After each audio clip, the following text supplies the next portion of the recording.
wamangwana wemuno muZimbabwe.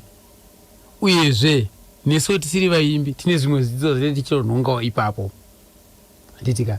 So nhasi uno tine muimbi watoda kunge tichitaura nezvake, tichinzwa nhoroondo yake, muimbi akakurumbira chaizvo makore apindayo, muimbi wandotaura nezvake uyu, muimbi aibuda nepabulawayo apa anonzi Don Fani Gumbo, Donald Gumbo handitika. Donald Gumbo akatisiyaka musi wa 1 May 1997. 1 May 1997 ndo patakarasikirwa sisuka neshasha gamba yemanzi inonziro Donald Gumbo. Nokudaro ndichata hurukuro panapa, asi inenge yakanyanya mururimi rwendeve rinoda kuti ndakaitirwe nini namukoma Mukululi Liberty DJ Scissors ndo vakandiitira vakaita hurukuro pamwe chete nababa Joe Fahlani vari kubulawayo kwandiziya tumwa ikoko. Donzo rekuda kuti mhuri yeZimbabwe tinge tichizwawo tichizivawo nhoroondo dzevaimbi vedu. Namhla zavezi sikhamba lembali Umui Don Fan Kagumbo. Namhla zavezi sizwa kakhulu kuvela kuye phela ubaba uJoe Fahlani yethetha lapha lo Mkhululi Liberty DJ Scissors antsho phela esilanisela lapha imbali Don Fani Gumbo inaleyo watsiya ngomnyaka ka1997 1st May 1997 tsitsitina lala ngokuthula Don Gumbo. Kodwa umculo wakhe lakathesi sisukholisa ingoma zakhe zachaywa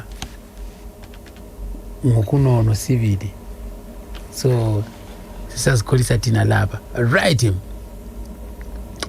Right akhe singene enkundleni lengoma kaDon Gumbo etena Silver and Gold.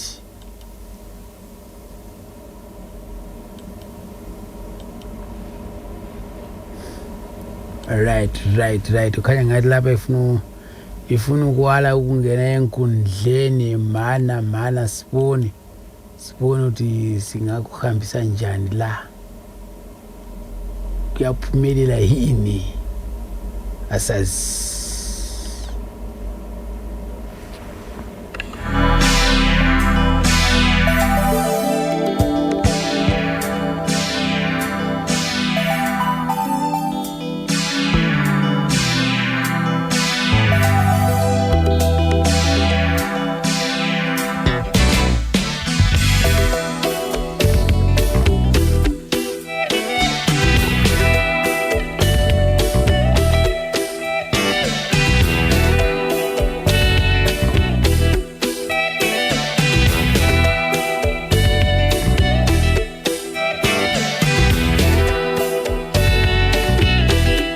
shall save the human race? Who shall preserve creation? Who shall save the human race? Who shall preserve creation? People are killing one another because of money. The root of all is evil. This evil. Richer. And yet destruction of the poor is in poverty. For silver and gold. For silver and gold. In a yeti money. For silver and gold. For silver and gold. I know how much you tell me now you show jalo. Oh yeah. To gain economic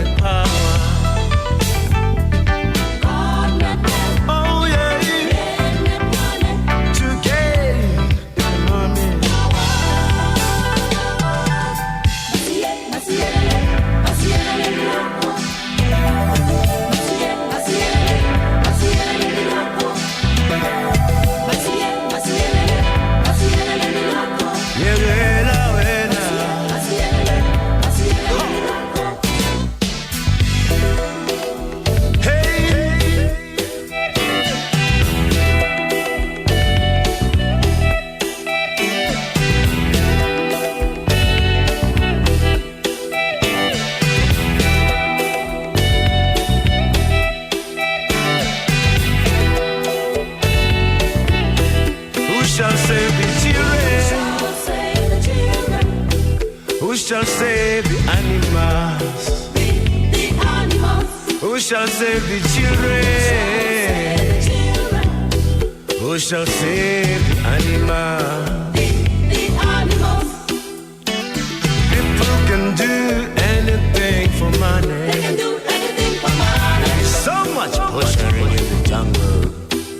For God created the world and every living. And every living thing. He gave all the dominion to mankind. But now man is killing and destroying the beauty of creation. For silver and gold. For silver and gold. You need money. Silver and gold. For silver and gold. and andichoerenga panapa nyaya yekamukomana kana 18 years kekunigeria kakati paapprenticeship kakapa pamuwiri vasikana 10 mukati me6 months vasikana 10 vanga vatomita vatove nedzimimba apa anga ari paapprenticeship anzi akatanga akumindisa musikana aishanda kusales ipapo paaitira apprenticeship ipapo amitisa musikana achibva amitisa mwana wabhosi achibva angodzingwa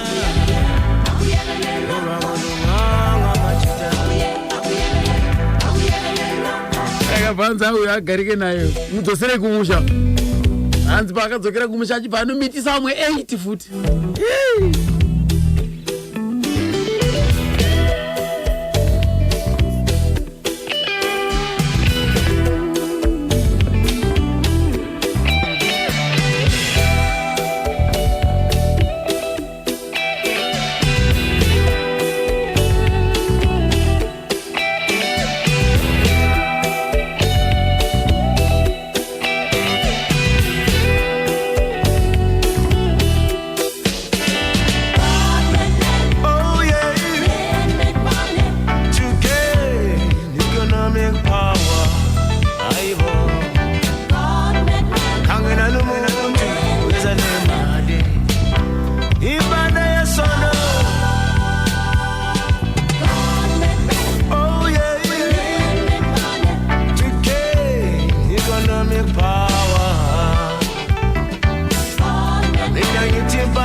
Right, nguye phela umwi John Fani Gumbo ehamba leqembu le Ilanga Band.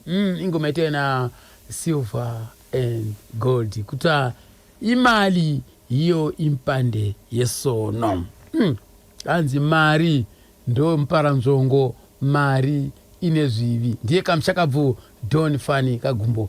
Zona bantananza kuti chuma ndichimwene chikusokoneza ka kadira ambiri popeza kuti chuma ambiri amachidalira ndithu padziko lapansi lino ndithu ndi mukakonda chuma moposa umatsirizira ukumadzalwa mavuto wena mpaka nakatenga ndondocha zambiri zimapezeka pa nkhani yomweyo yofuna chuma. Right, yamaroterereka ndataura ini ndagara ndavimbisa ndikati aiwaka tinenge tina baba Joe Fatlani ndo vanenge vachizoti ikotsveraka muchirongwa chedu chepazuva pano paNational FM.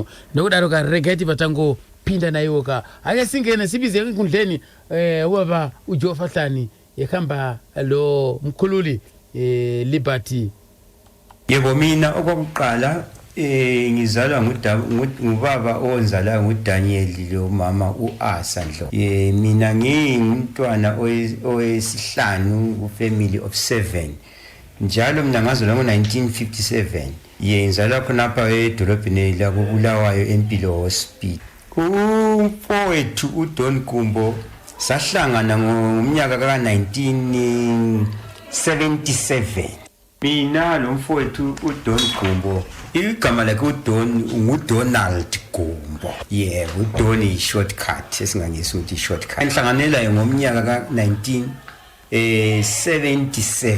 Yebo, mhlawumbe lingathanda ukwazi ukuthi sahlangana njani. Yebo, mina khonapho sasidlala eclub, the only night club phakathi kwedolobho lakoBulawayo eyayithiwa iBonanza eyayirana ngubaba osowasitshiyayo uJohn Bar. Yayiyo yodwa iclub phakathi kwedolobha ngoba kwakusalombuso lwana obanjululo. Yebo, so now ubaba uJohn Bar wasesithi siyedlala emtshadweni eNjube Hall. Sithe sidlale emtshadweni khonapha kwasekuthuthe isizwa lapha yakulani yabuye estagini wathi ngicela ukukhuluma lani. Ngase ngilalamela mina mphethe ikatali ngathi ngakunceda ngani mfowethu.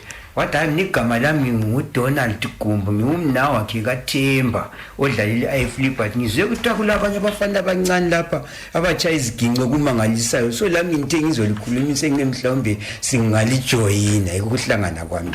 Sasihlangana siJoe Funk njengoba sasesivele sesibambene from isikhalesana ngama-70s.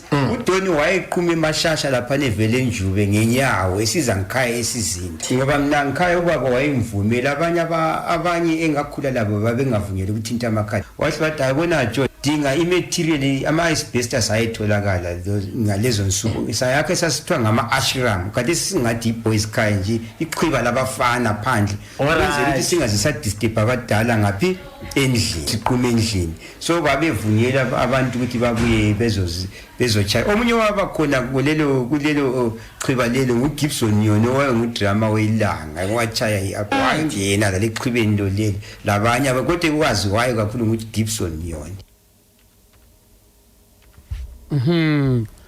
John Fani kaGumbo Don Fani Gumbo manzo apaka mukoma Joe Fatlani vari kwaBulawayo kontuza tunqako vaichara kuti ndakasangana na Don Gumbo mugore 1977 kare kako kare sanzi ndo pandakasangana naye. Anzi takasangana naye seiko anzi tairidza pane imwe hotera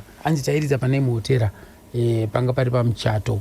Hotera yanzi ndo hotera imwe chete yairana naMudharabhanda yanzi yanga iri pakati peBulawayo. Yanzi nguva iyoyo yanga iri nguva yemabhunu, nguva yeusveta simba, nguva yeudzvanyiriri. Saka hotera imwe chete yaipinda vanhu vatema ndo yanga iri pakati peBulawayo imwe chete iyoyo mumakore kuma-70s ikoko. So ndo pavakati mukoma Joe Fatlani vari kurova muyemwe anzi nechikwata chainzi Joe Funky. Ndo chikwata chavanga vainacho panguva yacho vachiita mashows avo. Anzi ndo pakauya umwe murume akasvika achizviti inini ndinonzi Don Gumbo ndikutsvagawo ndanzwa kuti ndo chikwata chine vakomana vanorowa mimhanzi zvemhando yepamusoro, saka ndingakujoinawo sei. Anzi ndo kubatana kwavo ikoko kwavakaita, ndo matangiro azvakaita kubatana kwavo nana Don Gumbo ipapa mina mukoma Joe Fatlani. Iri chizi chikwata chinzika Joe Funky.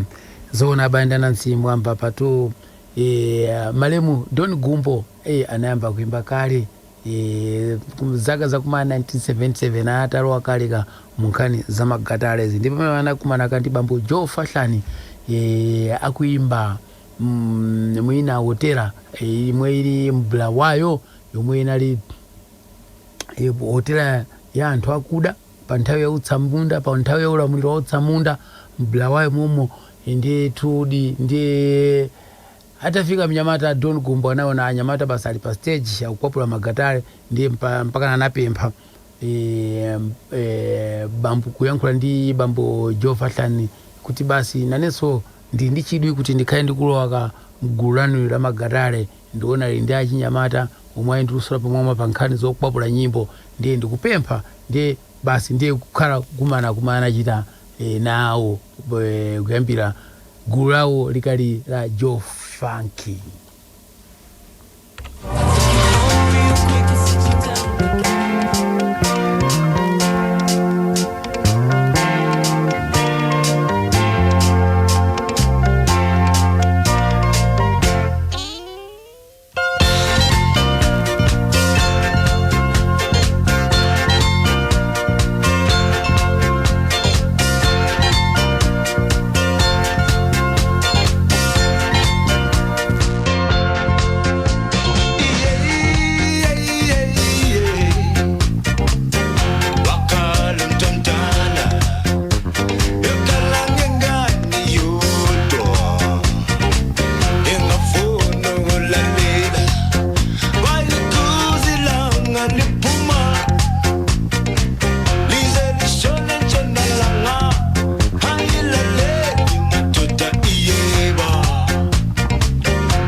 kana muchida linki ka ngotumira izwire kuti linki pa 0712393852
Bwanji bwana wanga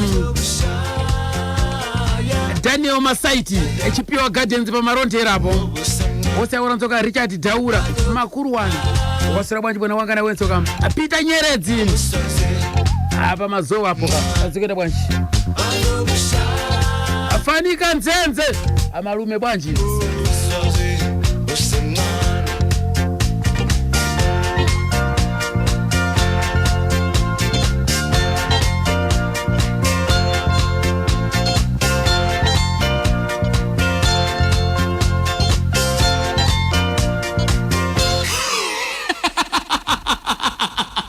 National FM. Ay.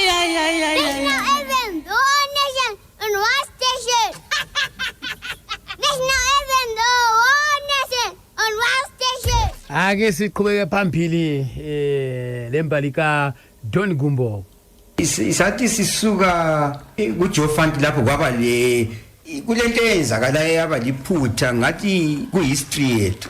Ubaba wayesebenzisa ngale wasinika ama-instruments echabalala wayengasiphi lutho bhanda umatete ebewahlala Limpopo esebenza koBhango so wayengasiphi lutho ethi hayi bafana siqale sithenge nama-instruments kwenzela ukuthi i-equipment yethu ikhangeleke kodwa sesibona akulalutho kodwa sasingakhaleli imali ngoba abazali babesivele sa-under parents care kwase kusenzakala ukuthi khona elinye iqembe elasuka ngale komsopero ekhwekhwe lasuka layo kuthiwa babaleka komsopero sase siyakhona sichiya ngapi kumsopero safica umsopero elimele kwakuyisikhathi sembi wayelinye liziti masilizita wayengafundi lokusibona icanga ukuthi mhlawumbe lathi kodwa sasifonile sifone Limpopo lapha Tikile wathi waje sesibonile wasitshengisa amabhandiji wathi hayi anisakwanisa ukuthi ngilitshengisa ama-instruments ngoba kule problem sase sithaye sekuliphutha ngalesa sesibuyele echabalala sesigijima sesilanda umsebenzi lwane sathola ubaba ubhande sefake abantu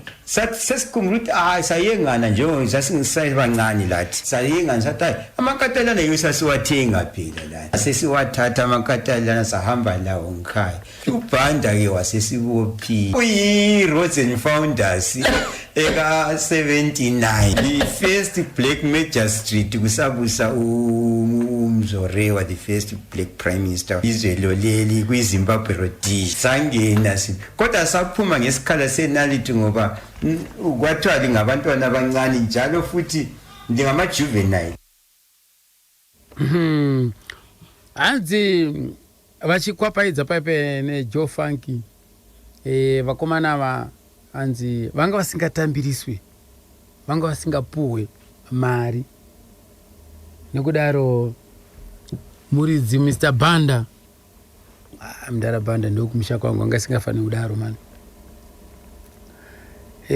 Mr. Banda vaiti hayi vakomana mimi toda kutenga instrument tikatenga instrument tonoti totanga kushanda ipapo asi pari zvino regai timbounganidza mari yekutenga instrument vakomana vakabva vadhinikana vakati manye tichingoshandira mahara so vakanzwa kuti kukwekwe kwamusopero kune rimwe bhendi rabva ikoko ratiza pamusopero ipapa saka ndobva vanzvenga vari chikwata kudaro bva vaenda kuyo kwamusopero tanzwa kuti pane instrument panapa toda kuya zita isi resident band pana pamusopero kukwekwe kumbizo hanzi yanga iri nguva yehondo saka takasukawana mudhara musopero anga ane mabhandeji akakuvara hanzi akatotanga kutobvunda achitotyawo pamuda kuti vafana vanogona kunge vafana ava zvakare vari vafana vatumwawa saka akabva angovharira instrument yakakati aya instrument yangu iyo irimo but iko zvine I'm not ready ndopa vakabva vadzokera vakomana vaya kuti gai tidzokere kubulawayo kuyekwe kune bhendi redu vabva vasvikawana mudhara bhanda atoisa vamwe vakomana vakutoshanda ipapo koisizo zvikanzi aiwa mama mboenda kupinda toine vamwe vakomana vakushanda panapa vakomana vabva vati too late zvikanzi instrument taishanda tisingatambiriswe mari ndobva vangoti vabvuta instrument iye vachibva vaenda nayo kumba mudhara bhanda achibva anomhangara kumapurisa kuti vafana ndozvavandiita hanzi vabva vasungwa vakomana vasungwa kudaro vakabva vazoregererwa zvikanzi maita laki because muchirano vadiki hanzi age mazuva ano takusimbisa under 18 hanzi ipapo panguva yemabhunu yanga iri 21 ya ukadarika 21 wakunzi wakura saka yanga iri under 21 yeah. So waiti ukanzi ukasungwa uri pasi pe21 unonzi aiwa muchiri vana vadiki hamutongwa anditika so wakabva waregerwa zvanzichienda nhau dzakafanana nedzi kana mukanetsana nokuti ndezvebasa izvi munoenda kulabor court ndokwamunopedzerana komuenzaniswa kwa musadzidzokoroda futi vafanira vachibva varegezewa nekuda kwekuti maeji avo angari adiki anga achiri vadiki vafana ava right. Ndikatinzwa kuti vabva kujeri vakazoita sei. Ndiyakhumbula ukuthi ngesikhathi lesiyana esombuso wabamhlophe umuntu wayebelow 21 ngokungaso 18 i21 so kwakungekho ele 21 years hayi lisesebancane considering your age ngoba safaka phakathi singu 3 uDoni kodwa wayengekho phakathi wayesilindile nengikhaya ukuthi kuzimpumela iza kubanjani phenda yonke iRhodes and Founders phakathi so kwesekusenza ukuthi sebesikhipa lapha bathi next time lingakuphindi makuyileyise labor dispute umuntu mengakuholisi liyahamba liye ngaphi elabor trade golping lemangalela umuntu ngoba siyakubona ukuthi waliphambanisela kodwa basebembuza bathi wena uthini bantu wathi I only wanted to recover my instrument naphuma ndihambe lingakuphindi futhi leyo igqiba khona iRhodes and Founders yayi-holiday eyayikuhlonitshwa oRhodes bona abayiba bethumbeleli lizwe yiko kwareplacewa yini iHero yayingo-August so ngizasuka lapho-ke ngibese ngisithi hanti kwaba sokwehlukana kwethu la ubhani sesikhuziwe lathi ngumthetho.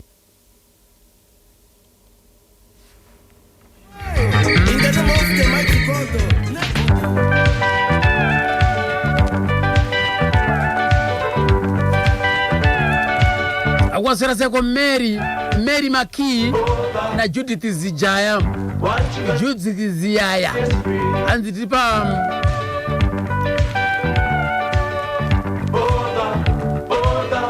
where you gonna go on Azania Street?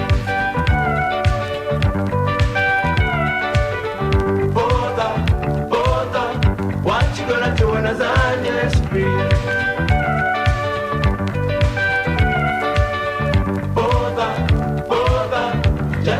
Jump into the sea.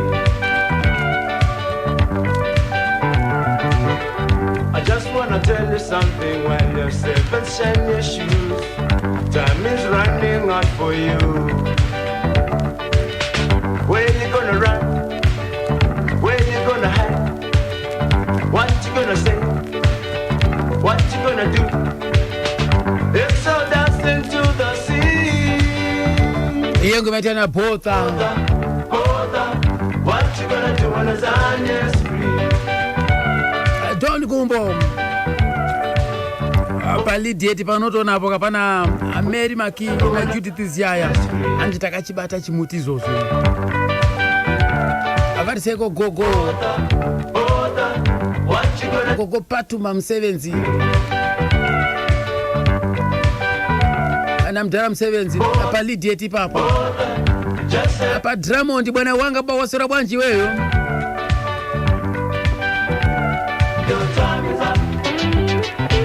Acha mnoro wa Janeiro. Asikwenda bwanji bwana wanga. we can see the air. Your time is up. We cannot be afraid. Your time is up. We can see the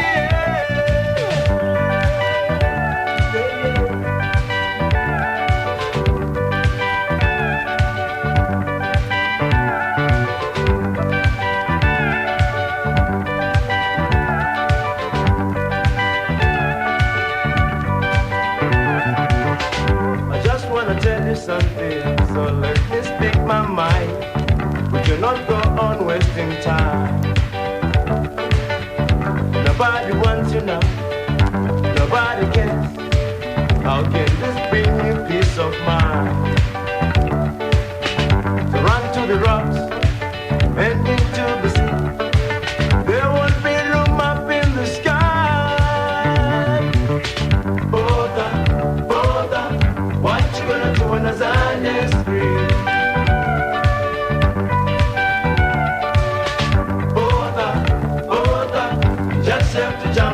the sea. Border, what you gonna do when the Zion is free? Border, where you gonna go when kakanetsa kambe kakashungurudza makore ake nekaka there won't be room hati tichiri kuchikoro isusu tichikanzwa kachikwapaidzwa panapa ka nana mukoma Eric Knight aiwa apa pakaipa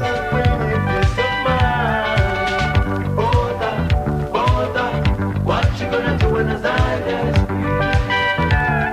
Nobody wants to know. chingoteya nzeve padapura unanzva station vabva kujeri vafana varirizwa kujeri ndobva vawana a new sponsor. Regai tinzwe kuti new sponsor zvakafamba sei. uAmbrose Mtungwazi wasibiza kwabalandela phana wasipha ama-instruments amahle bamkhumbula uAmbrose Mtungwazi abakomtungwazi ngabantu abaziwayo kobulawayo la dlala ama-disc esebenza eBAT so wasinika ama-instrument saqalisa ukudlala njalo saya phambili. Sathi sifika ngale kuAmbrose uAmbrose wathi asishiyeni kweJoe Funk emuva siqalisa izinto ezintsha kodwa lokho sathi sesingale uAmbrose wathi hayi ngoba yena wayebalekelwe yini Funk Connection so wasesithi le yi-real connection abe-Funk Connection babona sesisachaya efet wona lwana mnyaka kwabanzima sibili BF sichayile liyana show abe-Funk Connection basebezonda bathi thina sitshontshe ibizo labo singafaki ukuthi Funk Connection singafaki ukuthi real connection. Hayi lathi sasesitshela ubaba uMtungwazi ukuthi hayi abanye bethu akubaphathi kahle ibizo lelo sethe selona hayi thina asilikhiphe nini wasesithi alright asithi 6 mood meters ngoba sasi6 sasebenza la kuhle kubaba uMtungwazi yayindoda eyilomusa kakhulu uyimi lo doctor lo Ndaba Ndlovu lo John Maseko wayihlabela lo Leo Sibanda laye uDon vakomana vazona a new sponsor anonzi Ambrose Mtungwazi vakatanga kufamba naye ndobva vazomboita clash because kuye kwakasara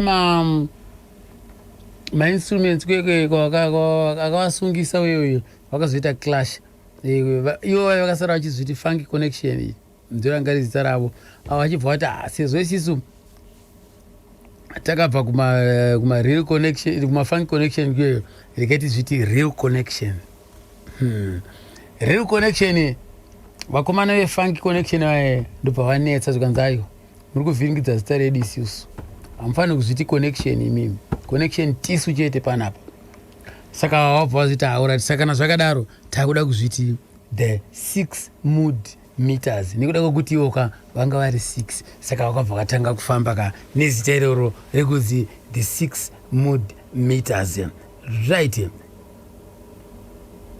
It was only a few months ngoba njengoba ngithi uDoni wayengalove practice kwasingimangalisa siselivive practice khonapha uDoni sambone ngekho for 3 days kwasethu sikathi uDoni ungapi sarihesa sirihesa 3 days kolilanga nje ilanga lesithathu ngathi inhlezi ngikhaya sizinda ngabona nangani uDoni uyeza ngikhaya kwathi ndothi kathi kungapi ngibona awuyahleka kodwa hayi akulahlupho mvele egwele usiyadingana ungasitshelanga hayi ngathathwa uStandrick lapho ubuyile esithi khona funa mina ngihambe laye ngejoin kule band edilikileyo ngaphi egwele iband yayidilikile yayithiwa yiGroove yayilo Alton Manchinga ngumye wachaya oMoses owayechaya ikeyboard kuJames Mombe ngiwadlala iorgan edumile eOcean City Band kodwa lapho wayesaye kuGroove khona phana sisiya kuzibuse siloko sisondele eZimbabwe so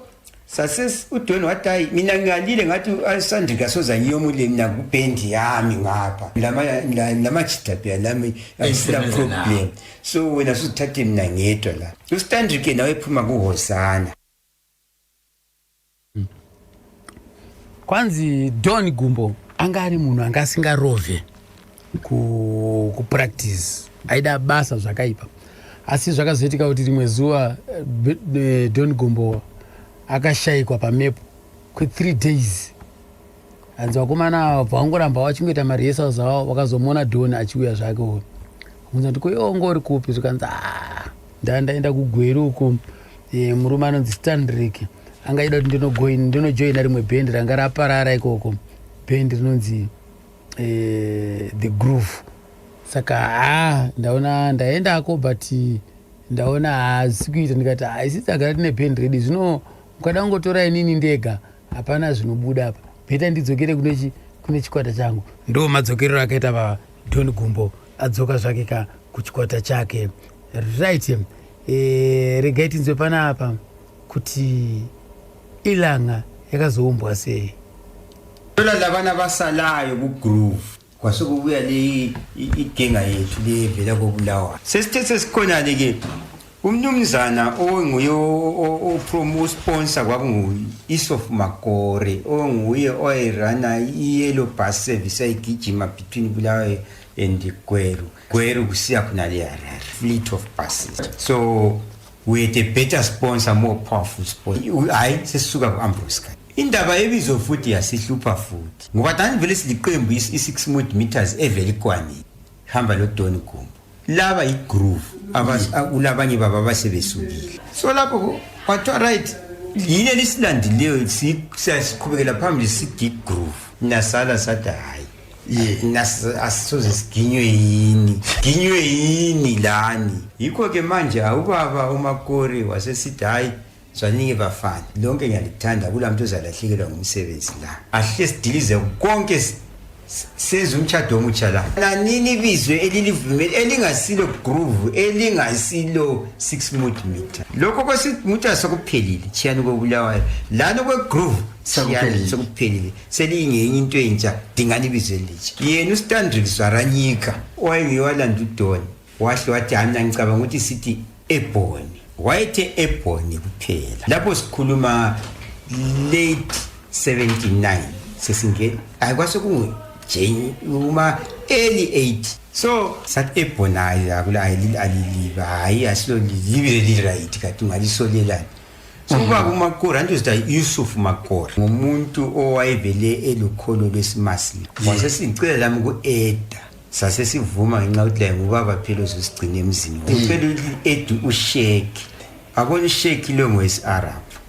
uSheki nalana izinduna zesi-Arab. Wahlisa kwahle kwaba yi-Ebony Sheki kusukela khona. Black Chiefs amakhosi amnyama. Ebony means black, means chief. Antu wayevele edlala i-guitar, i-lead guitar.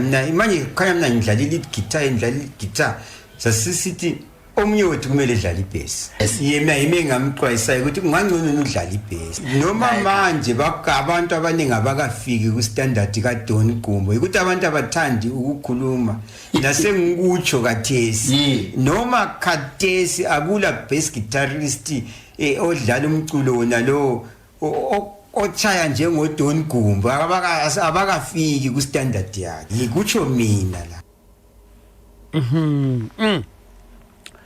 Ya apakaipa kwanzizo na baba Joe Fahlani kwanzi hapana munhu hanzi chero vakomana nokuridza besi mazuva ano hanzi hapana munhu airidzira na besi na Don Gumbo panguva yacho iyoyo uyezve nanhasi vari kuridza vese mazuva ano hanzi hapana anokwanisa kuridza besi semurero waitwa namushakabu Don Gumbo uye watiri kurangarira pazuva ranhasi.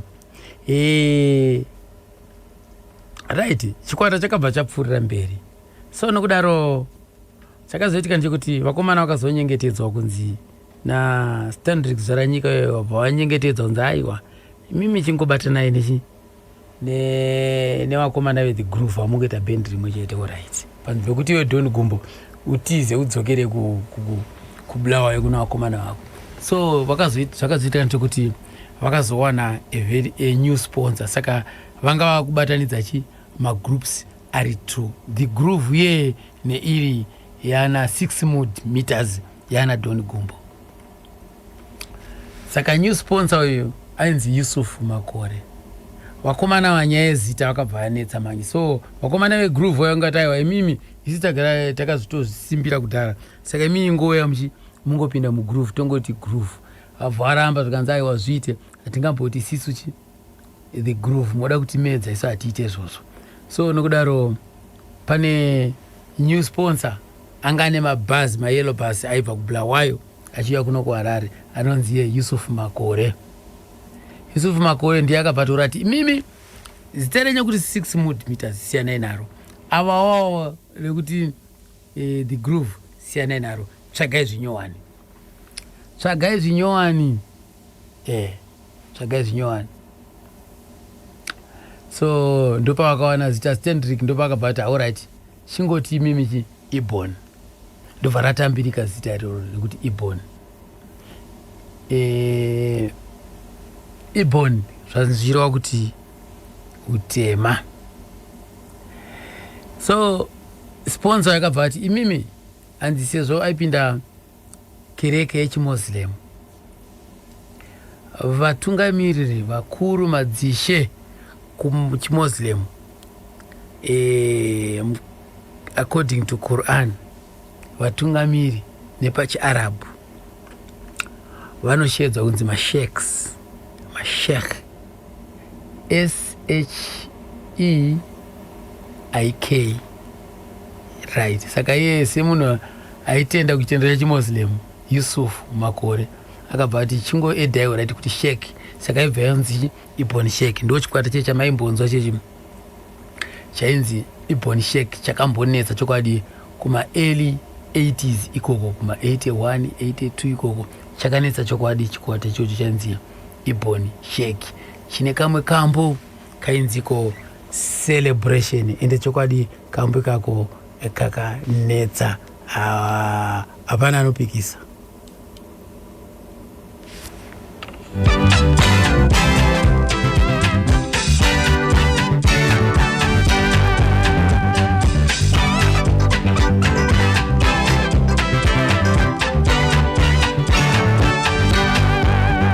Everybody, we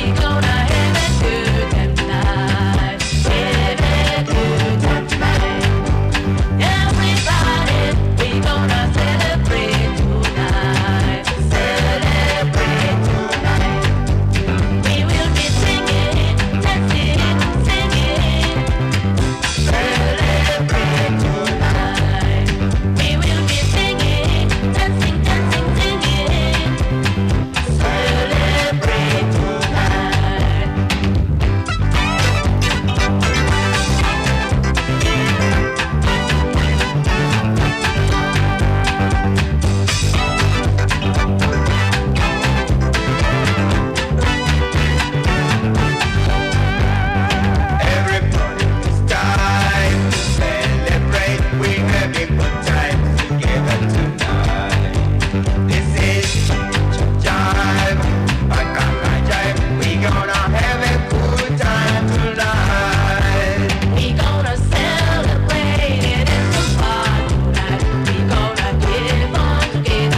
yakadaro iponi sheki ndo kambo kana dziko celebration makanzo se amarore pa National FM ngwangoza zibana 6 minutes past 11 takaibataka ndorondo yake ka Don Fani Gumbo ka mshakabvo vakazomboronga zvakareka zvekuenda ka ku contract yanga yabumuka ka ku Victoria Falls regeti nzo kuti zvakafamba sei ikoko vari pa Victoria Falls. Efollow sisefika sadlala only for a month sehluleka ngani lapho okwasehlulayo ukuthi nge-age yethu music esasidlala yayidonsa abatsha. Alright. Kodwa kwakumele sidlale ingoma dining kakhulu lengoma ezabantu abadala nasasingakazimiseli ukuchaya into ezabadala. So ukuthi nase nifuna ukuphuma kuliyana i-period liyana yama copyright. Hayi noma sidlala i-copyright ngiyakhumbula living on the front line eka Eddie Grant liyana sathi sidlala i-force laphana ku-poolside laphana umanager uMr Brown omhlophe wabe buya kwakulaba mhlophe ngoba i-tourism yayibig then babe divela e-swimming pool behlabela ngabona wayesebridge even Livingstone wayesiza living on the front line umanager wabuya ifesi ready. What kind of music are you playing here? What kind of music? Or maybe because we were saying living on the front line ngoba iZimbabwe ayisanda kuthola usibusi angithi kwasokumhlupha salahlekelwa ngumsebenzi. Hayibo Ubaba uMahoni wafona wathi come and take these boys, I don't want to see them again. Wabe buyiba uMahoni wathi hayi no lingabi lo hlupho linyaka liphambanisanga lutho bafana bami. You are good boys anyway. Na ime imphambanisile. I think I put you on the wrong market. Alright. So ayindwa. Yeah. Ayindwa impela. Wasithatha ubaba uMahoni wathi right wathi lilale ligqokile liqamela amabheki ngoba sesifike lapha koBulawayo waphumula in 3 days. Third day lilale ligqokile ama tracksuit liqamela amabheki impahla yamfuna ukuhlala siye Botswana siye Francistown. Mathathi bese sifike sadlala eThati Hotel saba lo dumo ke manje eFrancistown. Hayibo Sasathola imisebenzi ke Gaborone lapho siyazi siyahlangana khona labantu abanjengobo Income. Njengoba Income. Yeah. Ya hanzi vakazoita contract ku Victoria Falls saka vakapezopesana manzi yangu akurowa wanga chirowa manzi yavafana yechidiki hanzi ikoko kwaifana kurowa dzepasi chigari dzemadhara anditi kadzemusambo kanyorovera kwete unomhanyisa ropa wanga wakukwapaidzayo hanzi zvakabva zvatokanganisa contract yavo ikoko plus zvangosangana zvakareka neudzvanyiriri ipapo right wakamboenda kuBotswana wakadzoka regeti ndo zvakafamba sei so sazophenduka ke ubaba uMahoni wasithi hayi mina sengikhulile ngisakwanisa ukuthi ngihamba namabhendi khonapho si-Ebony Shake sathola futhi ukuhlangana nama-best promoters ever eZimbabwe JJ Chavunduka Mathathi the late labo Jack Sanza lwana owayepromoter life iwasemukela eHarare imfike eHarare naqasa ukunyathela phansi emshandra phumula phansi ubaba uMahoni wathi lingafika khona ngale sikhamba labo Don Gumbo ufika udinga indoda ubaba uthiwa nguJack Sanza umtshela ukuthi ungubani athi ifika lapha vele saba kuzandla zakhe sisiya euniversity wasiphatha kuhle insizwe yayifundile kakhulu. Angithi kahle kulo wangamazi nguye owashona ngomnyaka ka19 mangaphazami 86 owayithiwa nguJerry ngumntukothi uJerry wazamhlabela lathi sakubona ukuthi umntukothi wayehlabela iqiniso wayengahlabeleli imali lapha lapha wayehlabela iqiniso sibili ngoba lathi uJerry touched us. Mina ngakutshela for example ukuthi ngathi ngifika umuntu ngamazi George welcome to Harare okay phakani imoto lapha lingene lapha emshara lapha and have a meal. Alright. After a meal ubuye lapha George wabe keep wallet ebengibalela imali you need some pocket money hambani lapha le tel petrol have a good show elokuze ne-university eUZ sasizochaya ishow eUZ Mathathi if any problems you call me. Yayindoda asokuthi sasicelile I wasn't expecting khona Uyabona? Hayi bekuyindoda. Yiwa indoda for sure. Right, ukaona munhu anorumbidzwa sekurumbidzwa kwaari kuitwa apa kukuriitwa murume ainzi Geri akaimbwa namutukudzi hanzi akavabata zvakanaka vakomana veBonisheki vabva kwabulawayo vayazoridza mashows kunoku kuHarare vainanoridza kuUZ uko hanzi vakabatwa zvakanaka nekuti shoko rakangobva kuBulawayo zhinji mukaenda kuBulawayo mukaenda kuHarare iko mutsvaga mukomana anonzi Geri mukomana achakubatsirai chose ando zvakatoitika chose hanzi vachingosvikira mari iyayo zvese mari anga kutoshandisa mari dzake kuti vakomana vabudirire kuenda show vachivapa chikafu nekuita sese saka hanzi anga ari munhu akanaka ende Oliver Mutukudzi wakatoimbawo zvakanaka kuti aiwa ongorisahwira nekuti Oliver Mutukudzi akarwadziwa chose pakashayika Jerika mugore ra1986 nekudaro tinoti zororai murugare izvi ndo zvinhu zvidikanwa izvozvo kuti munhu kana uchinge wapfuurawo vanhu ngavakutendewo kuti nemabasa ako kuti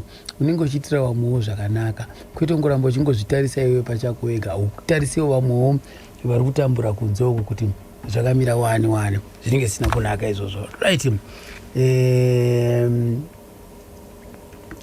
Regai pano tipfuurire mberi vakomana vakatanga kunetsana nyaya dzemari Sitesi se-follows khonapho kungu-1980 kukhona okwenzakalayo nje engakutsho ngokuthi uStandrick wakhanya amadoda khona bakhonona ngakho ngabona wayengabameli kahle esikhalazweni so Ibeke kahle emalini lapha. yebo wayengafikisi izikhalazo uba kuma wona umuntu wayelalela sibili kakhulu kodwa ungani nambe kumbe wayesesaba mbe wayenjani angazi Alright. kodwa wayengafikisi izikhalazo Finish. yebo base besithi ungcono sikhokhelo ngomuntu omutsha Alright. sidingeni umuntu omutsha so kwavotwa base besicela George usikhokhele Ebhendineni kwabile democracy. yes sasema meetings every Monday Hayibo. ngoba if you are going to get paid pay kwakusezwa i-meeting kubonakala ukuthi imali ingene njani lama kubhalwe phansi Alright. into esebenze kuma expenses ngengakanani egcinwayo ngengakanani Ngiyakuzwa. konke sasikwenza Kusho ukuthi ke nithe seniseHarare laphana. ngiyime ngase ngikhokhela from 1980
ye ingoma yabafana be-Ebony Shake bekhokelwa nguye phela uJoe Fahlani labo Don Gumbo babekhona apha akuqembu the Ebony Shake.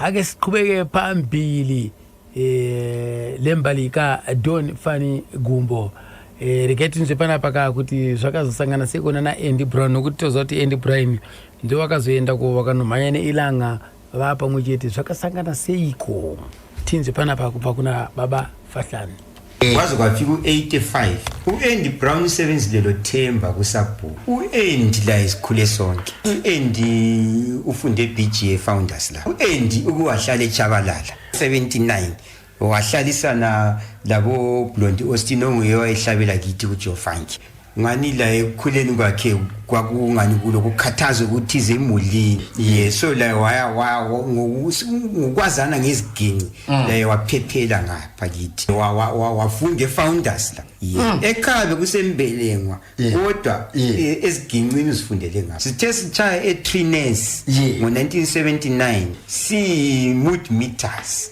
ngiyakhumbula ingoma esasiyidlala ilane one chain don't make no prison kanti mina ngingandlala ikhathani so ngiyawazi isolo yankhona yathi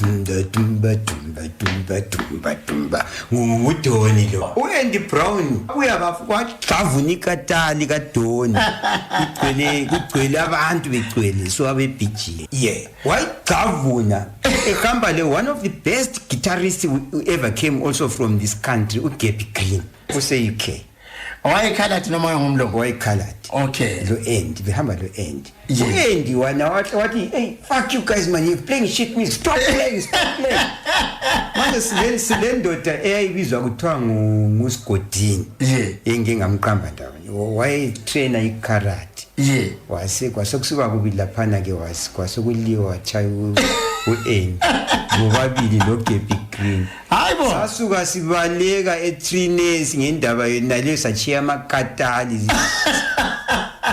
kwaba kuphela kweshow ikuhlangana lo Andy alright sibingelelana finish right sizaqhubeka yani sifana lokuthi thina lo Andy selusa inkomo sakhulisana abantu abafana baqwaqwaza abafana baqwaqwaza labezwa namandla lapha right ani ngibiyele emuva kancane lapho bengikhuluma ngo79 with meters kaAmbro esabaleka khona sachiya ama instrument hayi kwalungiswa ke lokho sazwanana sesihlangana labo Andy kuSabhuku le eHarare nasi Ebony Shake hayi sasesidlelana kuhle labo la ibuya bezo sizodlala sonke kodwa engadlali as our member edlala as a jam session musician yayizikholisela my OA off nje labo Jethro Shasha babebuya bezochama drum hanzi Andy Brown wakasangana naye zvekare vachiridza ku groove kweke hanzi masvikira akaita Andy akasvikawo nemusindo futi angosvika achishora komana anga ari pa stage ipapo zvikamutanga zvamburo vhiringidzana band rikatombomira zvarowana ipapo hanzi nekufamba kwenguva vakabva vazokuirana ndokwakuintroduction yacho yekutokuirana kwavakazoita ipapo vakurova vese vakushanda vese vakurova vese magitari ndokusangana kwavo vakaita kufirst meeting yavo naAndy Brown vechikwata icho chanzi pakatoita hondo chaipo zvekutoti band rakatombomiswa kurova band Andy Brown auya neshamwari yake muwanga inayo wabva wakonzeresa apa vaida kungobvuta magitari akomana iye asiri part of and parcel uyangobvuta magitari right vabatana paipai naAndy Brown manje vari pamwe chete regai tinzwe panapa kuti zvakazofamba sei kuti vanotanga ilanga band so kwathi kwelinye ilanga ke uAndy engasasebenzi uAndy nguye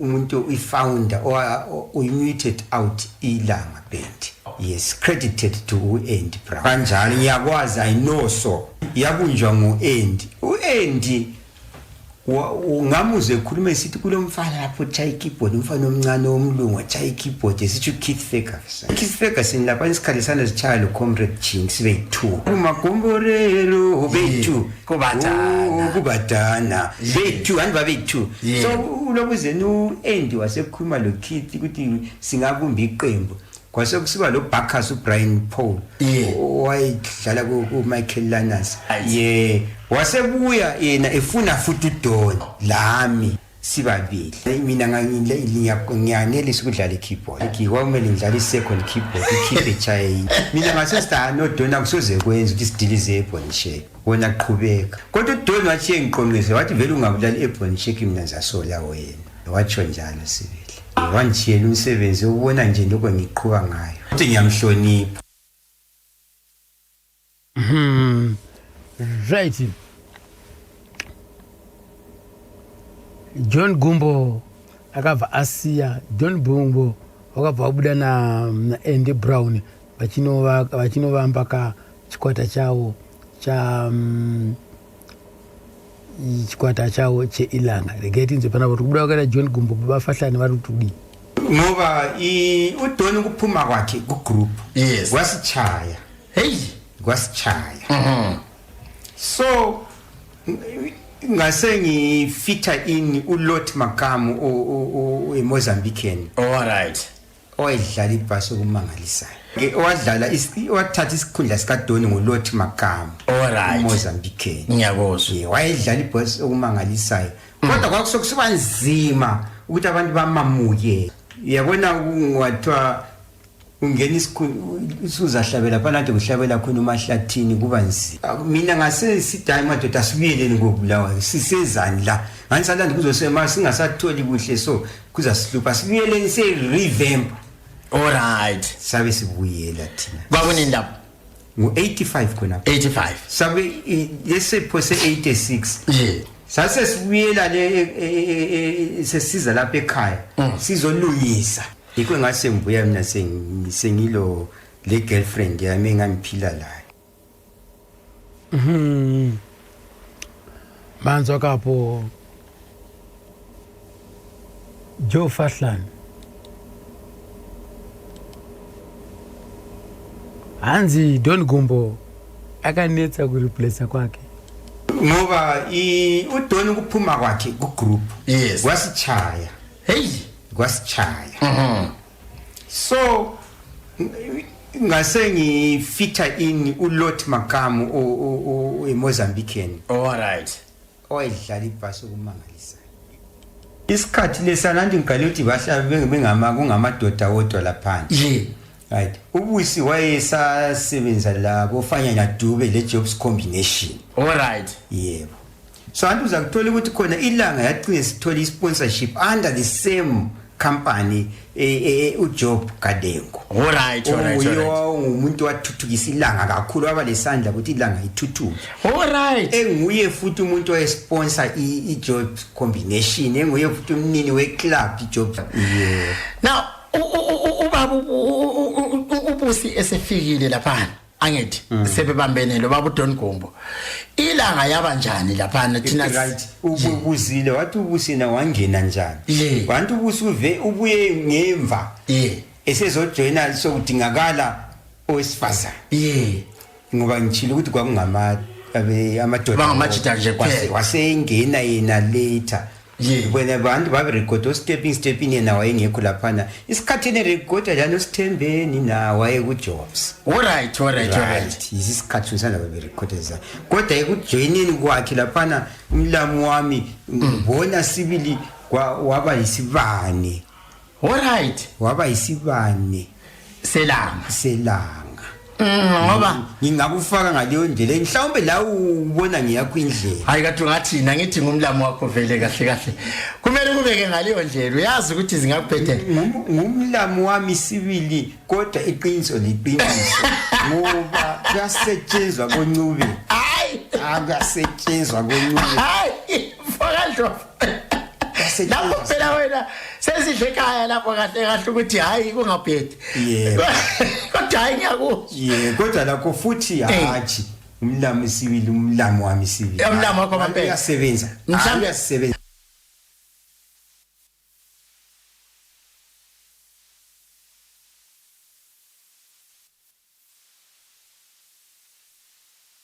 Umngoma Joe Fahlani baba kwanzi Don Gumbopa akabva ku Ibon Shake vachinotanga Ilanga Band akareplace na Lot Makamu aibva eMozambican but kwanzi painetsa kutsiva ipapo because vanhu vanenge vajaira munhu wavo iwe wauya wapinda ipapo vanhu vanenge vane wajaira ipapo kozoona rakudzvidigirwa neumwe munhu havanyatsokutambira mushe saka anzi zvinenge zvakanetsa ipapo.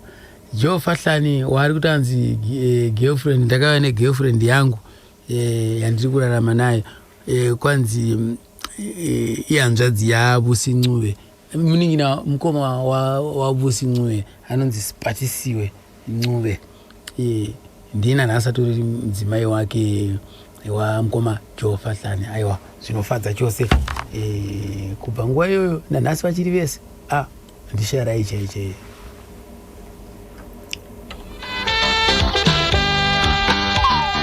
Stepping, stepping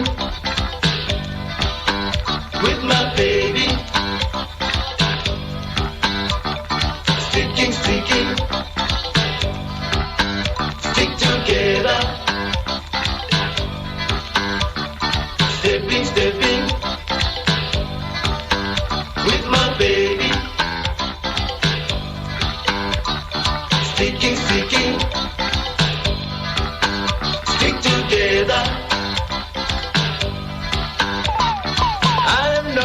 For such a long time, for such a long time.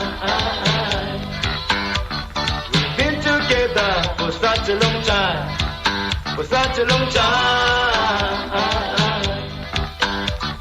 She's so good, she's so smart. I'll never leave her, my baby. We'll stick together, my baby. I am stepping, stepping with my baby. Sticking, sticking, stick together.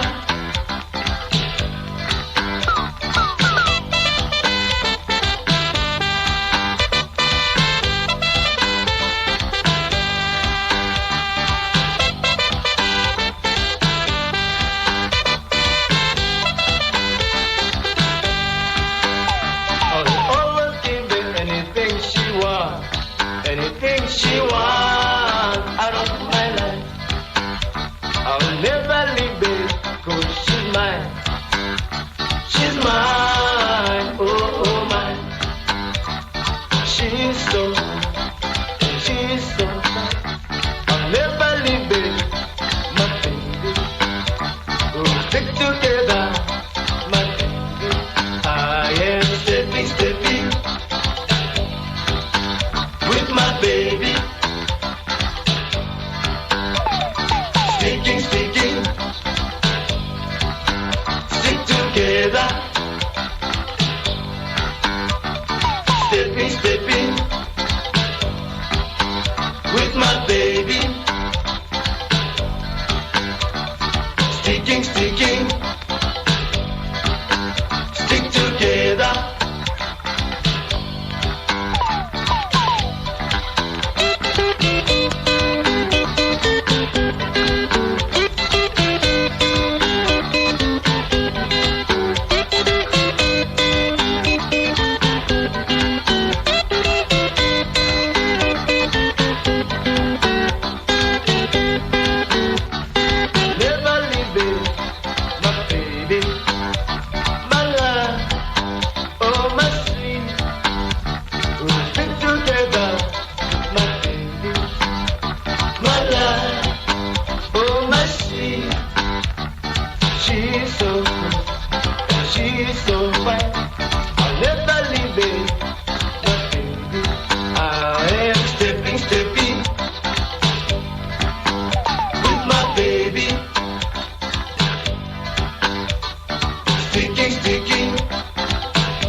stepping ilanga bendi mwakamba bwanja bana nanzipa nyumba ya mpepo ya National FM. Right, lekati nzokuti Vusincube akauya sei. Kusho ukuthi ekubumbeni kwabe ilanga laphana. Kwakunguye no Keith Ferguson lo end. No end. Yelo lo munya.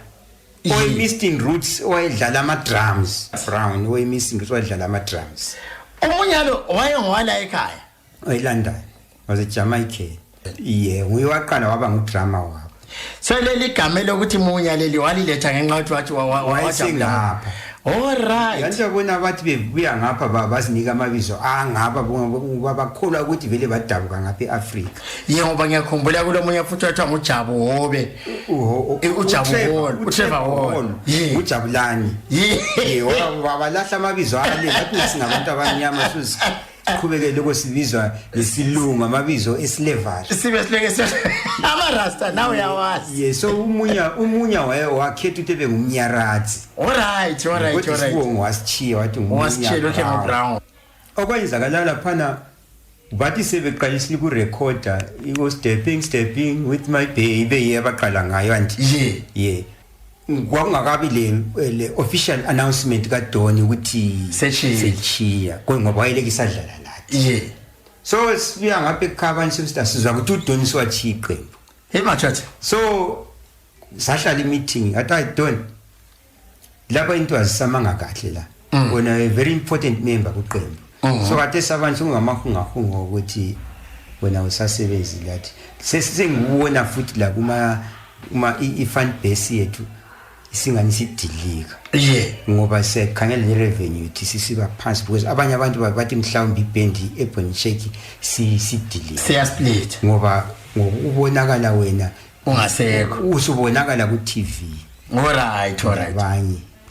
So senze njani?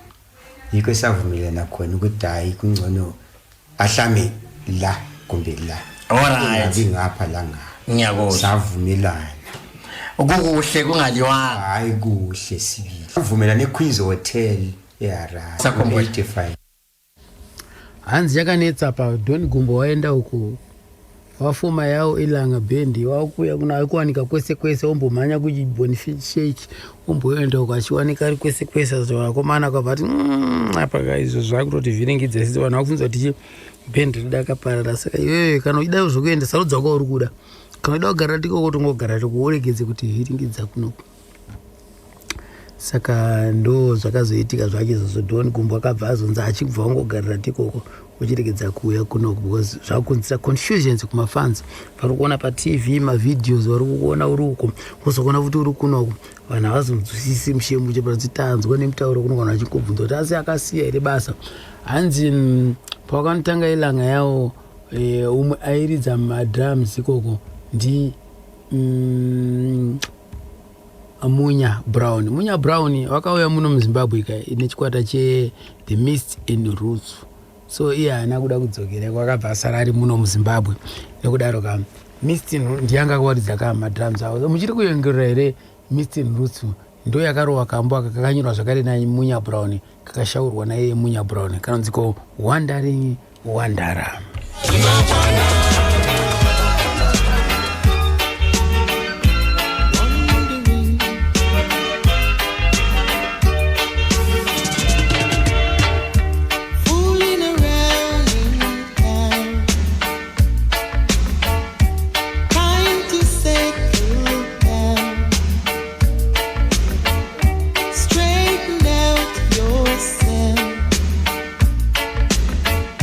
Trod along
Ndoziva kuti marasta vanobva varangarira makore acho vakaita sana Siperire Zakaria nambuya ano anzwa tifungisa ka makare edu katirimo katichinyang'anya tirimo kamudhizeti Mistin Roots wandara chiimbo changu taiwaka matapirirwa ndiko chokwadi paNation FM. So mtakazobvunza nini kuti saka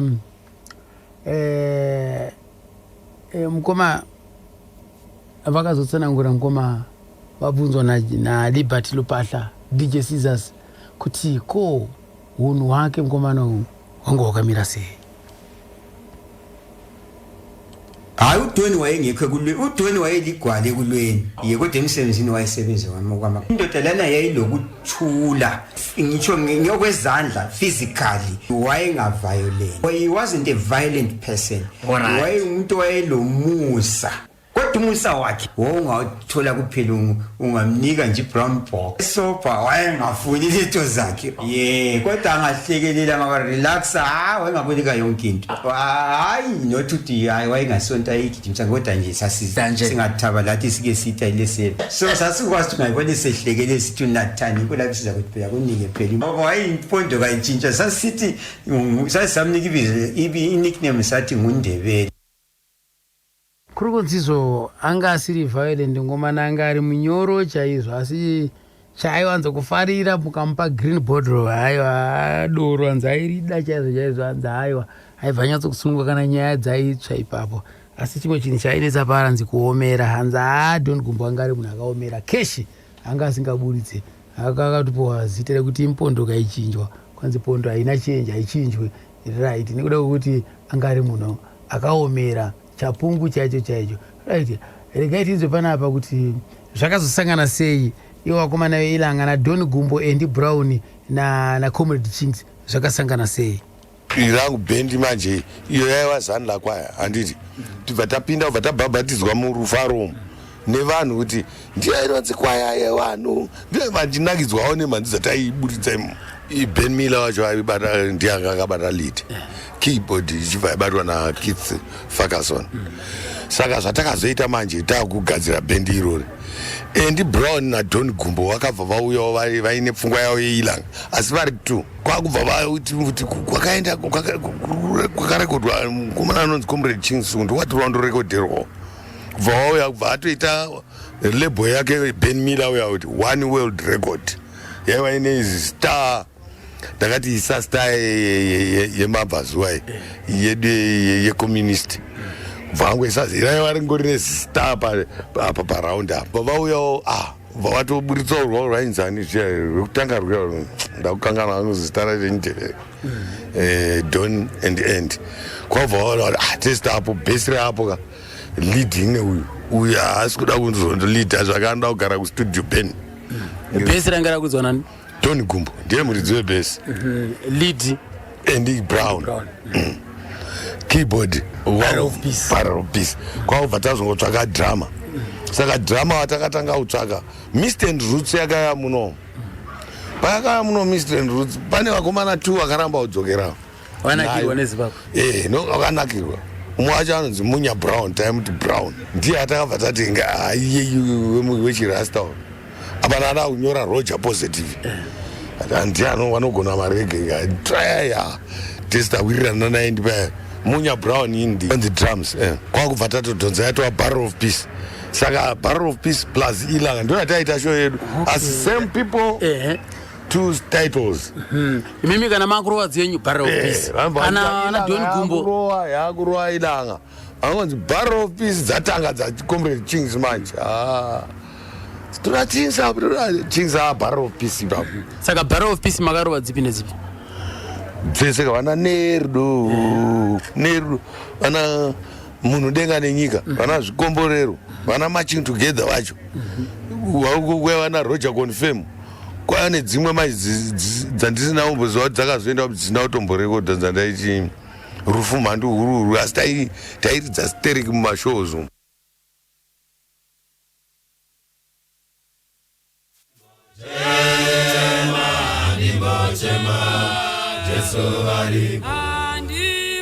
Animbo chema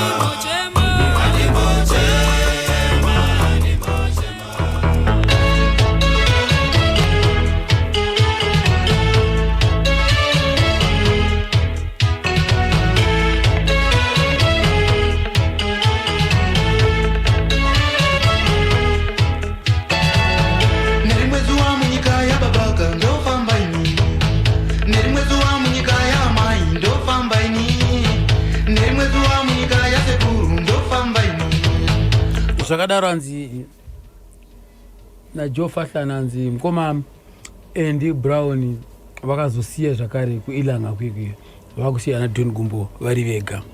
Kwenzakala ukuthi khona sasidlala tine Queens la sports ground. Yebo. Phose le Soul Brothers. Ilanga yabuya yona ngaphi? Ikusho yona le kwakule Ebony Shake lelanga le Soul Brothers. Kodwa ilanga yabuya ingela Andy. Hey.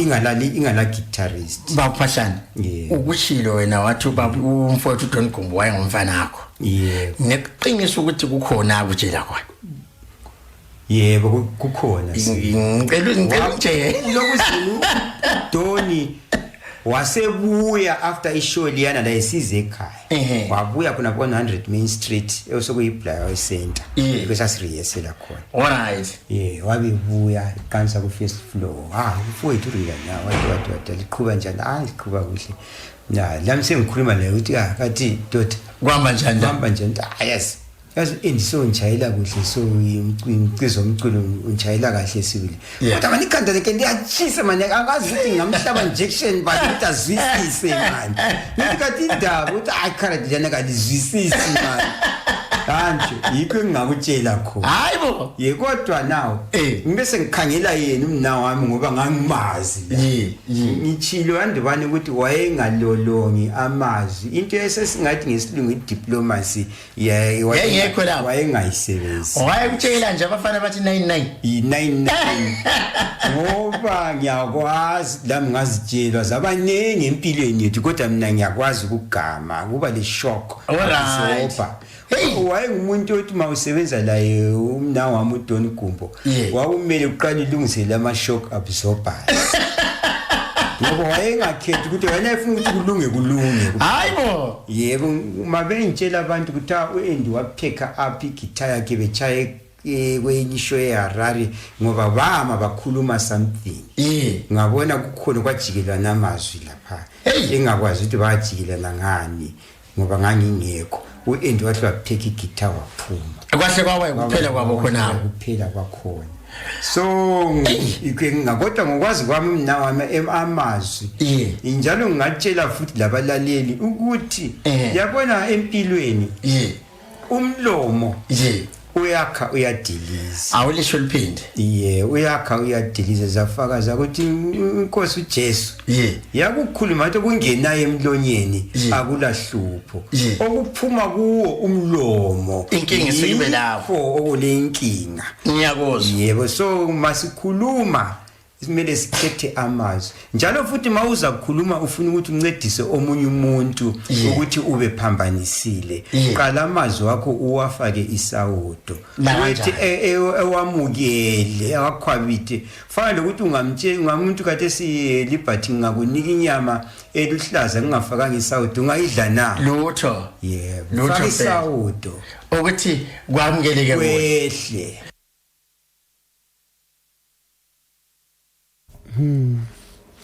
Right. Ngati ndisi kuna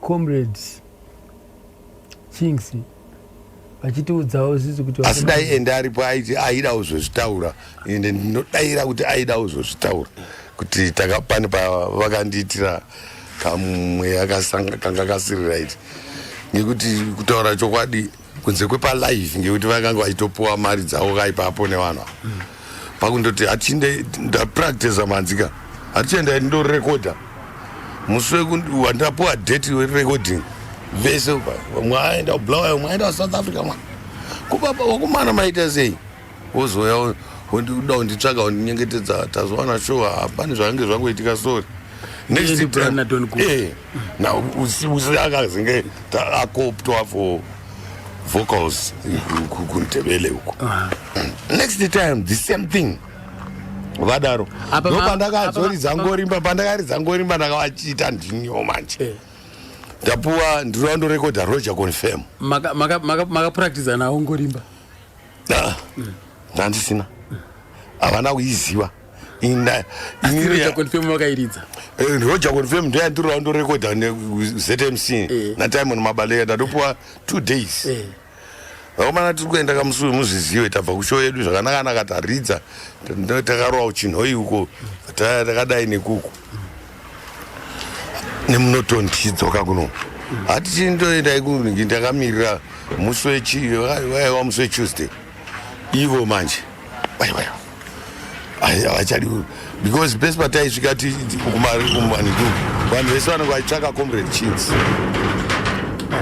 vanhu vanenge vachida comrade chins apa ivo vairidzawo asi ivo vaitoti manje ndianotipulira crowd toonekwawo tozoridza te ndo chaiva chinangwa chavo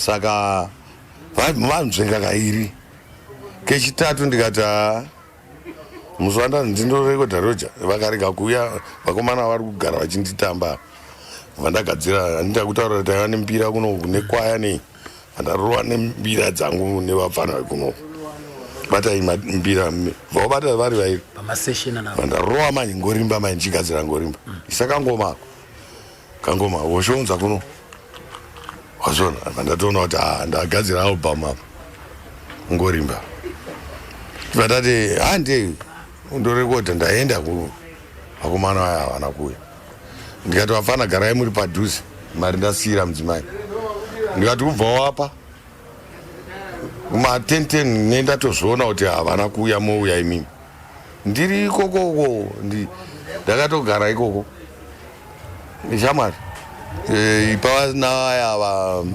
vauye vape mari vagashira pakati kwakuenda tautorekodha ngorimba tapedza iroro tarirekodha rumwe tarirekodha ndakatoisa 5 nonga songs pana album yangorimba asi ngorimba bendo irongoridzwa dzimwe dzacho amene kuti vakadzisepekana neni handichadziridzwa handichatozivi ndaitichi ndaridza album vakomana vaya pavakati kom musi wethursday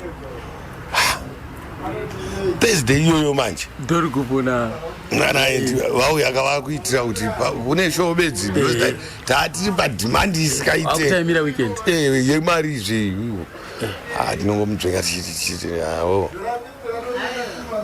pavakasvika ini ndichipedzisa manje mavocals asi ndichishaa manje ndiani achandidairira ndautonditsvaka musikana nemukomana vanogona Oliver Mtukudzi Facha na Vusi na Dorin mukoma wa Vusi uya wakaimba iti indave nyusamora mashewa ari pa mdududu Oliver awanga akabereka mukoma wa Vusi uya anonzi Dorin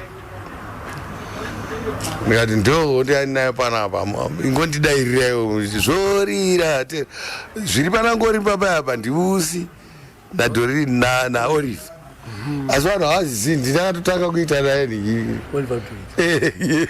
yamunoti kolabwe vanzi tozvigona ndikati takati mudara ndidai tichitamba dabi zvorira terera zvoridza kutaura ingodaro ichete pawatoitamba ngorimba yatobuda awa manje uzoti musi wefriday takuda kuzobva toenda kushow achisarudza akarekodha nani hanzi apedza akaridza nani ndikati apedza album ini maifunga kuti kundoiti bvu yapa number 1 ivo vakuita zvekuteera manje iridzeititititititi dzosorora mazvona ndoramba ndichidaro handina kana 1 yandakanyazopindawo nawo mustudio kunze kwakidzi ndiye ndakanga ndaita naichi zvikomborero nerudo chiitindandakidzi cheto asi roja kunifima munaita nawo here ndonazana movement vakabva vatadza kuirekodha apa vakazotadza kuirekodha paipa hapana kaurekodha apa ndopakapanditsamwisa kuti havasi kuda kusenza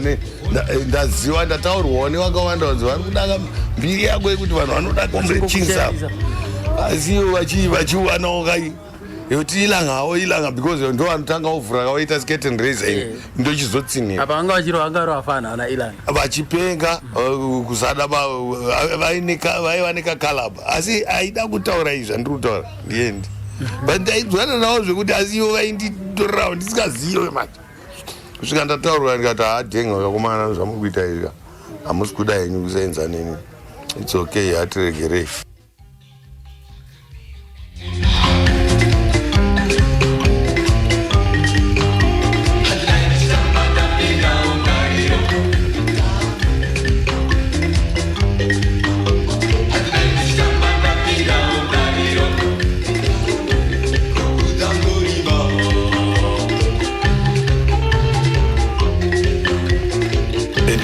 aigara muacadia Don Gumbo aigara mumaavenues usi aigara mumaavenu avendeu ini ndindaigara kunotusa vanzvenga kairi kechitatu ndikati muzvanda ndindorekodha roja vakarega kuuya vakomana vari kugara vachinditamba vandagadzira handida kutaura kuti aiva nembira kuno nekwaya nei vandarova nembira dzangu nevapfana kuno batai mbira vavabata vari vairi vandarova manhingorimba mandichigadzira ngorimba isakangomako kangoma woshonza kuno wazvona vandatoona kuti ndagadzira album apa ngorimba vatati hande undorekodha ndaenda vakomana vaya havana kuuya ndikati vafana garai muri padhuze mari ndasiyira mudzimai ndikati kubva wapa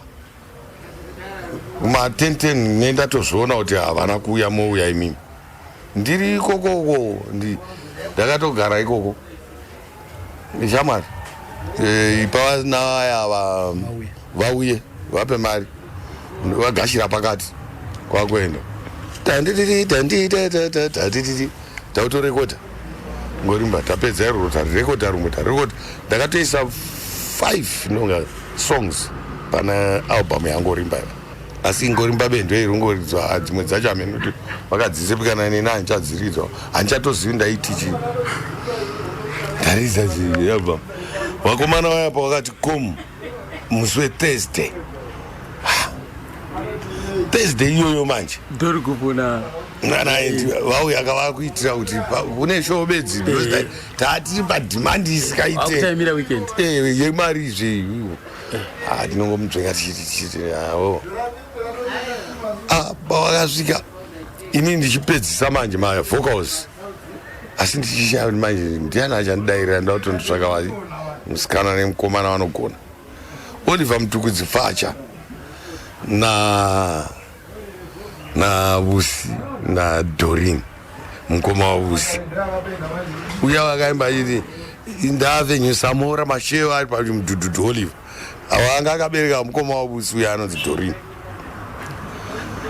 ndikati ndo ndianayo panapa ingondidairirewo zvorira zviri panangorimba payapa ndivusi naDoreen na Oliver asi vanhu havazizii ndinakatotanga kuita naye yamunoti kolabo vanzi tozvigona ndikati takati mudara dai tichitamba dabi zvorira terera zvoridza kutaura ingodaro ichete vawatoita bva ngorimba yatobuda ava manje uzoti musi wefriday takuda kuzobva toenda kushow achisarudza akarekodha nani saka airidza lead pepeni yani panangorimba panangorimba chaipo palid yacho anga isipo imbira mbiri besi nengi ngobesi guitar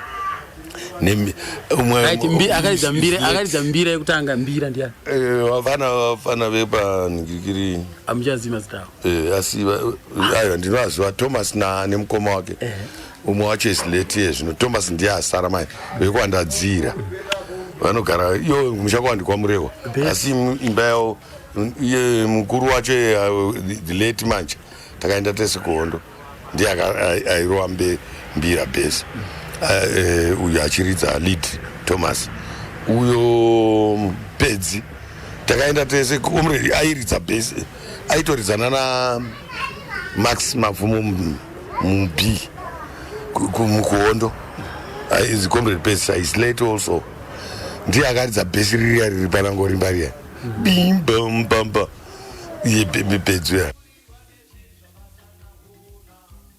nimanzo akapoka comrade Chinks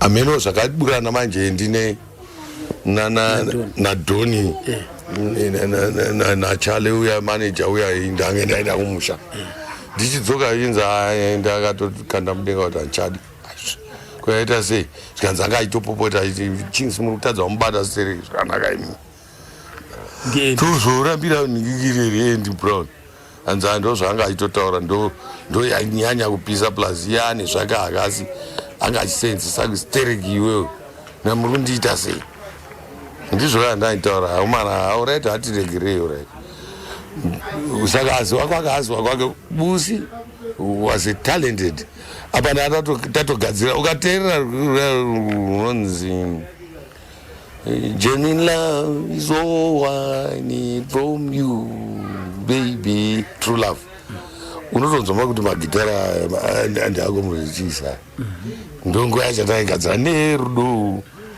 tatogadzirawo rugare wakatarisa kana vision yacho ndotondoona ndakapfeka hembe rine mawara so ndichitamba kungonya kudai but zvese izvi vaida kuti zvive zvinonzi ndizvekuku chete ivo mai ndisingazive ndichitoti vana vaninawo vandasumudza vari kutamba ndinotochemera dai ndaripo aitaura ega because aiti ndinoda kundozvitaura amene kuti akazoshayiwa asati ataura sei saka ndo yandakatambwa nechikwata ichi vandanodii ndaona mazana vanje takatese kuhondo kombre chapungu mazana maemese kuhondo iye mazana wacho akati mazana wacho mapanzo akapo kombre chingwa chipawo chapupu hawo right wakomana ilanga bendi vakatomboendawo kumhiri kumakungu ako kunze kwenyika ikoko vakatinolidze koko pavakadzoka kubva ikoko ndo pavasina unyatso ndo pakatanga kusanzwa zvakanaka iye Don Gumbo. Yebo mina wangitshela kazange ngifihlele ingculaza yayisispedile wangitshela ukuthi eze engitshele kuhle mina insendlini wathi but mina ngizamile konke South Africa yazi ukuthi medication ingcono kulangapha ngizamile sibili konke okuzanywayo yebo sebengitshela amadokotela ukuthi kangiselapheki ngomkhuhlane mina sengibekele uNkulunkulu ukuthi nguye okwaziyo what is best for me singathi laphana kahle wayethethe yini umfowethu wayethethe uCaroline Sibanda ungiye unina kaDonovan. All right. Yeah. Usaphila namanje? Uyaphila. Bakithi singababona njani abantu labo? Useharare nje kodwa ngathi inamba yesiyangilahlekelayo kodwa with time ingatholakala. But yena kaDonovan singayithola. uDonovan andla usedlala umculo njengoyise uyowadlala le shower kuthiwa ishower power ucula ku shower power lapho yena usegcele kakhulu egospelini kodwa uyayidlala ibass kodwa kusho ukuthi wayesengumsabathu umfowakho afana mana ngikhumbule kahle sithe siyamphelekezela esesichile kwakuyisabatha laphana kwakuyisabatha zangicolela khonapho singaniyalibala kodwa isonto eyaphelekezayo ngibona ngani iyo isabatha ngisho kanjalo ngoba ngiyamuzwa laphana naye maye wayesecela umculo wakhe ethi masabatha simkhonzeni uJesu yebo ngicabangela ukuthi mhlambe kukhona okwase kukhona yebo manje yini ke uyazi kuyahlupha singathi umuntu kahle naye owawela enkingeni yabaquli abaningi yini yabo mama lapha njengabaquli ababisakhula asikufake ngale indlela asikufake ngale indlela ukuthi wawela lokho kwawela umhlaba nje ngiyakuzwa yabona mhlawumbe makungaba le drought lapha asoze kuthi uphahlani ngiyongalamanzi asoze kuthi ulibhathi ngiyongala into esiweleyo sona awulisho liphindi kungaba le earthquake kuba lama casualties abanye bayasile hayi ngiyakuzwa wethu la wasewela ngaphi engozini eyabuyayo esiwela emhlabeni kuwela fika kanjani elokusweleka kwakhe baba mina kwangidanisa kakhulu ngokulahlekelwa kakhulu indoda enjani uthalibani uNkulunkulu wayemphile insuku zokuphila kuze kufike namhlanje sikhuluma so alubani silelifa elikhulu eliphindwe kathathu kanengi ngiyakuzwa so we robbed ukuthi alubani khathe sokukuningi sakuzuzayo kuliyani indoda leya esingazange sakuthola ngokuqunywa ke ukuthathelwa kwethu ngokufa kwakhe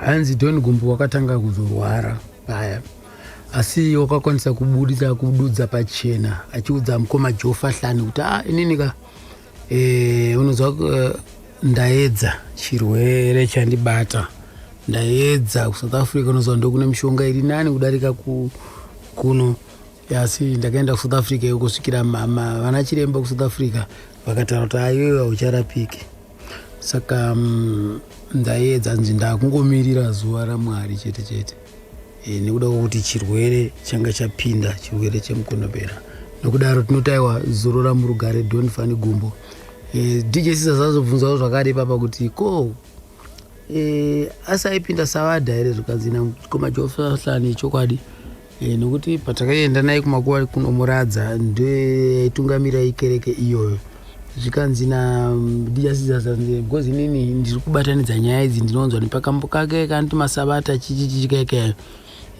saka ndiri kufungidzira nini kuti aipinda Seventh Day Adventist aiwa ndo chazo Seventh Day Adventist yana madam Magurura apa zindoga pa head yepasimba redenga ana Jonathan Muchena ndo yawo kayoka Seventh Day Adventist ana mdara aila kupita nepadombo chawapo kuzoti zvakareka ana Susan Nenunzi machuma special ndo yawo zvakare Seventh Day Adventist kuzoti zvakare umwe ndiani I like Petani ndiye zvekare umweka we Seventh Day Adventist wasiyami mina ngithanda wena wedwa olomhlaba olothando lungapheliyo alufanile lwami bengilahlekile ngingazi kubana ngiyaphimbira baba wami wangibiza fana me asilela asi thank you Lord oh Lord I wanna thank you Lord for your love oh Lord imonga wena wedwa baba wami uthando lungapheliyo thank you Lord oh Lord oh Lord thank you Lord for your love oh imonga wena wedwa Kosi yame uthando lwakho alupheli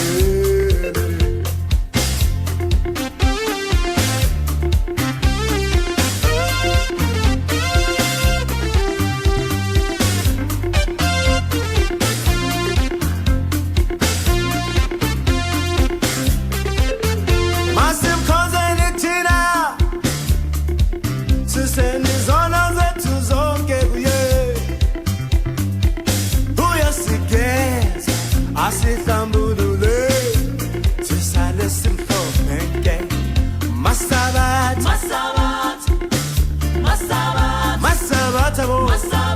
simkhonze noJesu siphina mthetho elishumi ngoba iluthando lithi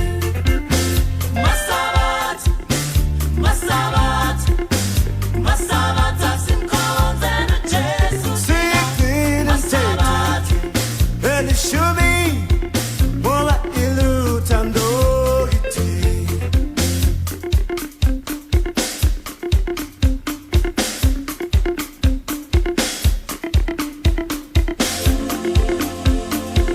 Thank you, Lord, for your love.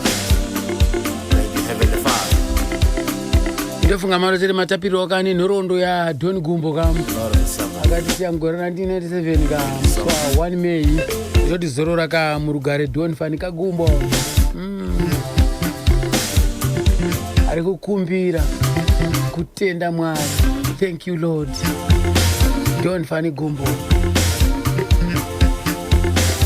yanga iri mari yanga iri shasha mora kuite zvakanaka nekuteerera kwenyu kuchirongwani chinafe mugamba remanzi ine rapsoma dinacho driver ngatisanganika musi wechitatu masikati varengo za 12 nobata 3 o'clock nchausiya muri maoko amukoma wangu ka Edmond Mpenge is the hunter yomchamhanya naye usiku wese unobata ka 3 o'clock mara kuite zvakanaka nditi right